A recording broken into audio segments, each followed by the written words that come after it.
Bismillahirrahmanirrahim. Assalamualaikum warahmatullahi wabarakatuh. Ya, di sini saya akan menjelaskan tentang ciri-ciri virus dan virus sebagai sel. Yang pertama, ciri-ciri virus. Virus pada dasarnya memiliki ciri-ciri seperti makhluk hidup karena dapat memperbanyak diri. Namun, virus juga disebut makhluk tidak hidup karena tidak memiliki organel-organel seperti sel hidup. Menurut ahli biologi asal Amerika Serikat, Neil A. Campbell, berikut ini ciri-ciri virus. 1. Hanya dapat hidup dan memperbanyak diri di dalam sel organisme lain. 2. Memerlukan asam nukleik untuk bereproduksi.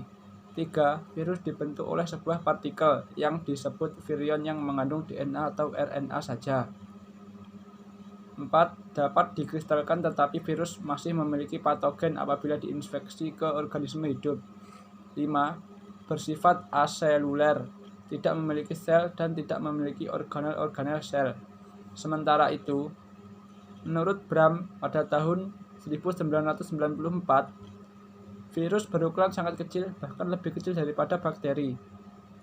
Diperkirakan, ukuran virus berkisar 20 Nm sampai 300 Nm, atau 1 Nm sama dengan 1 kali 10 min 9 Nm. Yang kedua, virus sebagai sel.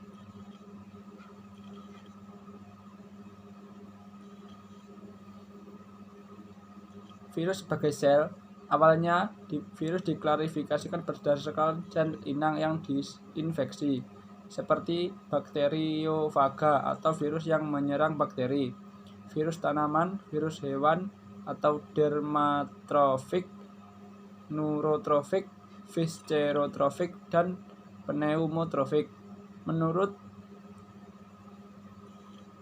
Seiring perkembangannya ilmu pengetahuan, virus mengalami perubahan dasar dalam penolongannya. Hal tersebut berdasarkan sistem taksonomi yang ditetapkan oleh International Community on Taxonomy of Virus atau ICTV pada tahun 1966 yang menggolongkan virus menjadi 1. Tipe dan struktur asam nukleat atau materi genetik. 2. Mekanisme replikasi. 3. Rentang inang. Dan 4. Karakteristik fisika atau kimia lainnya. Untuk klasifikasi pertama, virus dibedakan menjadi virus RNA dan virus DNA yang masing-masing memiliki untaian dan untaian ganda. Coronavirus termasuk virus SS RNA berselubung dan sekelompok dengan virus yang dapat bersosiasi bersama leukemia dan tumor lainnya. Sedangkan untuk mekanisme replikasi virus dalam sel inang secara umum berlangsung melalui tahapan attachment atau penempelan. Secara umum berlangsung melalui tahapan attachment.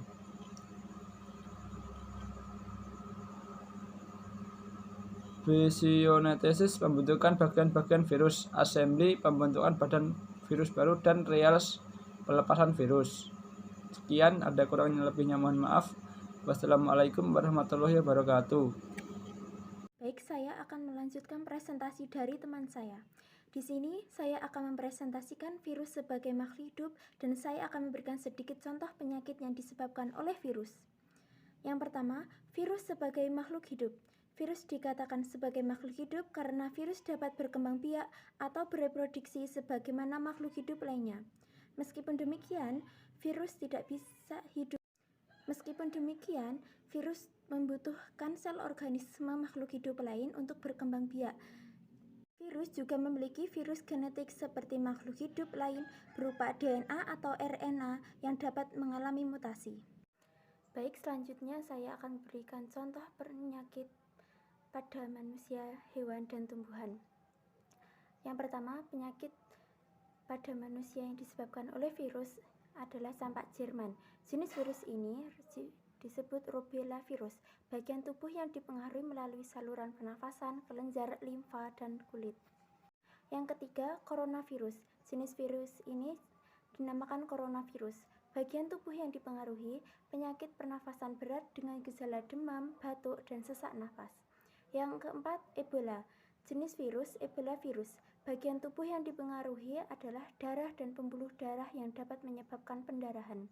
Yang kelima, polio. Jenis polio virus bagian tubuh yang dipengaruhi faring dan usus halus, kemudian darah termasuk neuromotorik dan vertebrae dalam.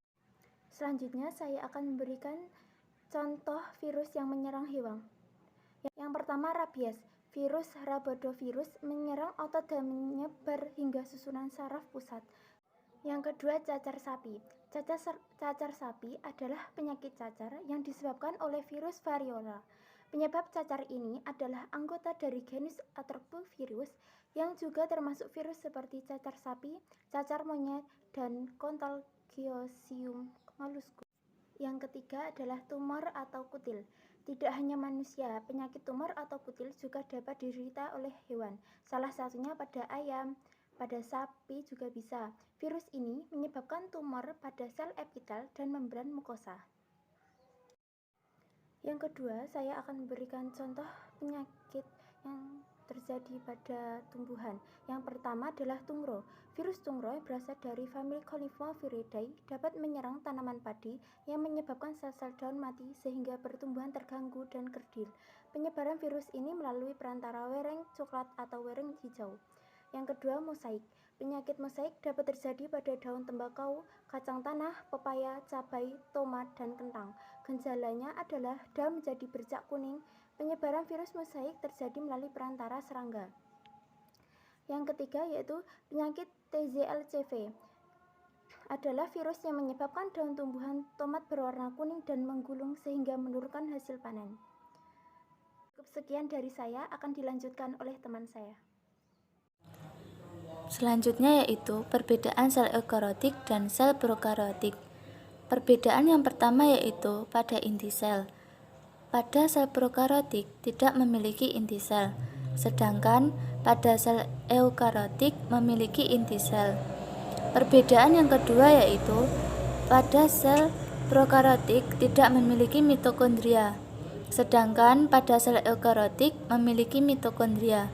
Pada gambar anak panah seperti itulah gambar mitokondria.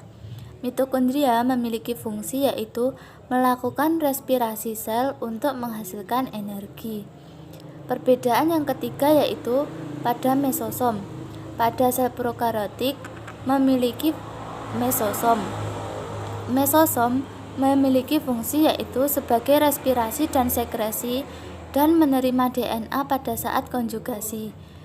Pada sel eukariotik tidak memiliki mesosom. Perbedaan yang keempat yaitu pada retikulum endoplasma. Pada sel prokariotik tidak memiliki retikulum endoplasma, sedangkan pada sel eukariotik memiliki dua retikulum endoplasma. Pada anak panah berwarna merah itu adalah retikulum endoplasma halus yang memiliki fungsi sebagai transfer lemak dan sintesis lemak.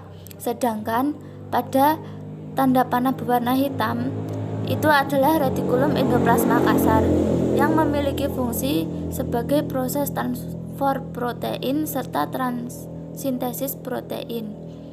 Perbedaan yang kelima yaitu pada badan Golgi.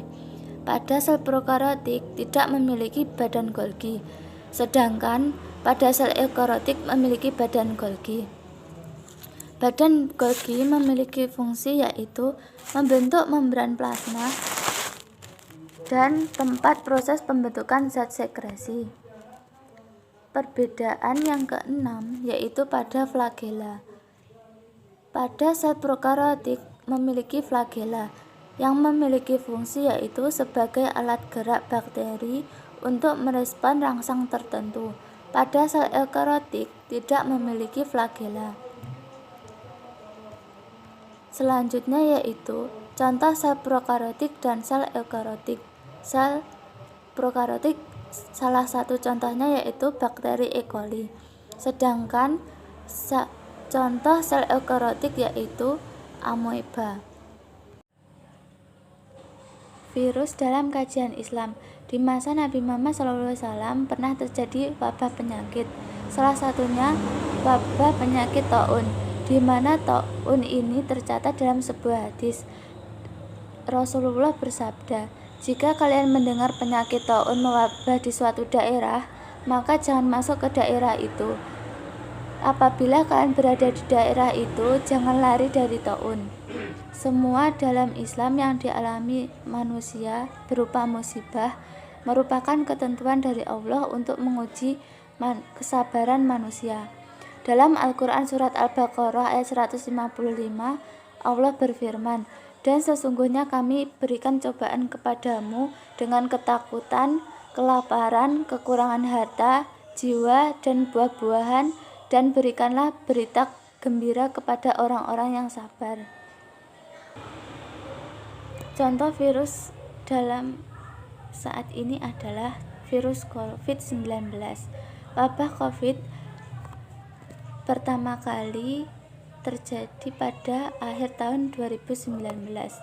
Dalam Islam, wabah virus COVID ini merupakan sebuah ujian bagi suatu kaum agar selalu mendekatkan diri kepada Allah. Islam juga mengajarkan istilah lockdown dan social distancing dalam rangka pencegahan penularan penyakit. Sebagai para ulama menyebutkan istilah penyakit ini disebut dengan taun, yaitu wabah yang mengakibatkan penduduk sakit dan resiko menular.